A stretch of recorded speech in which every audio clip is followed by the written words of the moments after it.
I thought I might tell you a little bit about how virtual reality happened. I had been in the military service, and then I worked for the government after that for a while. And when I went to Harvard University, I went to visit the Bell Helicopter Company. I had heard that they were mounting an infrared camera underneath a helicopter and slaving its position to the position of the pilot's head, so the pilot could see at night in any direction he chose.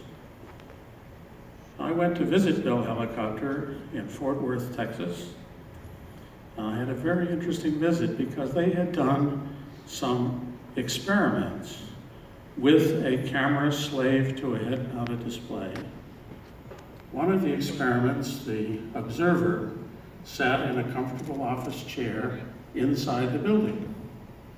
The camera was mounted on the roof, and two people were playing catch on the roof. And the observer could watch the ball going back and forth.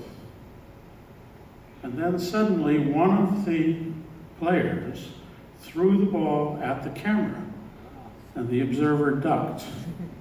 It was clear that the observer thought he was at the camera and not comfortably safe inside the building. My little contribution to virtual reality was to realize that we didn't need a camera. We could substitute a computer. Of course, in those days, no computer was powerful enough to do the job, so we had to build special equipment. My little group at Harvard, with the help of Chuck Seitz, who at that time was a graduate student at MIT, and my group of Quint Foster and Bob Sproul and a few others, built special purpose equipment to compute the edges of a single cube and some lettering on the sides of the walls of the cube that we could look at through a head-mounted display. It was the identical display that Bell Helicopter had used for their experiments with an infrared camera. It has two CRTs that stuck out well to the side so that it would clear the APH-5 pilot's helmet that the pilot wore. That display is now in the Computer Museum in Silicon Valley. You can see it there. It was quite a crude thing. It was, not real in any sense, but it was three-dimensional. That's what we set out to show.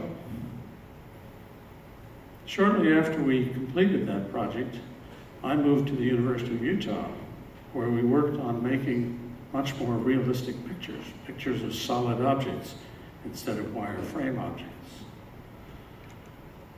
And then California called, and I moved to Caltech, where I started working on integrated circuits and stopped doing anything with graphics.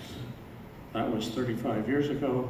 I haven't once looked back, and I've been having a wonderful time with the electronics of integrated circuits ever since. I'm still doing it. Not that I'm not planning to retire.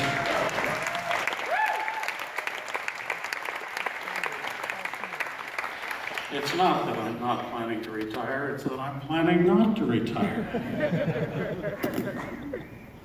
It feels very strange to me to accept an award like this for work that was done by a much younger man whose name I happen to share. But I'm proud to have done the contribution of saying we could substitute a computer for the camera. I'm proud to have contributed that idea to the virtual reality community. Virtual reality was a name assigned much later, not by me. Now I'd like to make a comparison with printing. There was a man named Gutenberg who noticed that movable type would make it possible for a printing press to print anything. He didn't have anything to print except the Bible. Once the printing press had been invented, the novel had to be invented to fill the press. And so a collection of wonderful people, legions of authors, filled the printing press with wonderful words and names like Shakespeare and Robert Frost became household words. Content is everything. The cinema camera does not make movies. It allows movies to be made. But it's the great creative people who put the content in to make the technology real to people. I'm proud of what you're doing.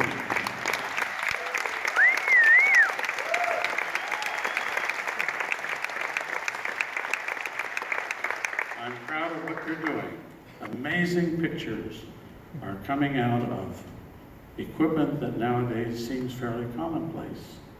But imagine, as technology advances, what you can do with the next 3 orders of magnitude of computing power. Well done, folks. Thank you.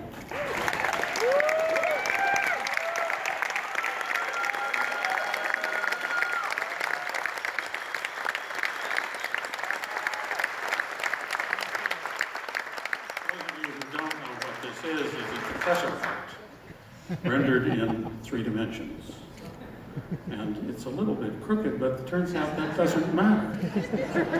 Because the tesseract is a topological idea, and I'm not very clear about what 4-dimensional geometry is all about. So this is a perfectly good representation of the tesseract. Thank you very much.